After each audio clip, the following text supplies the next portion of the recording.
நாங்கள் இப்போது அழகுமலை மேலே மலைக்கு வந்துட்டோம். மலை உங்களுக்கு டவுட்டாக இருக்கும், மலையில் இருக்குமான்னு. அதில் பாருங்கள் அதோடய பிளேஸ் இதெல்லாம் வந்து ஃபுல்லாக தென்னை மரமாக தான் இருக்குது. ஃபேமிலியோட இப்போ தான் காரில் வந்து இறங்கணும். நம்ம கார் தான் அது. அங்கே ஒரு பைக் இருக்குது, அது எங்களுது இல்லை, காருன்னு தெரியல. காரு தான் எங்களுக்கு. பையனை கார்லேயே கொண்டு வந்து கார்லேயே கூட்டு போனோம். அதாவது இவருக்கு கொஞ்சம் முடியலாம், கொஞ்சம் லைட்டாக கலைஞ்சிருச்சு. ஓகே, இப்போ நாங்கள் கோயிலுக்குள்ளே போகிறோம்.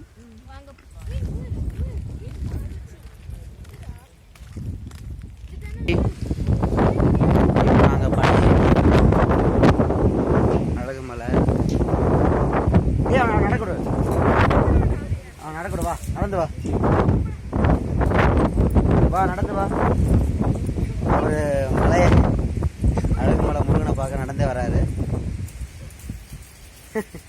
ரொம்ப குஷியாக இருக்கு. அந்த குச்சியில்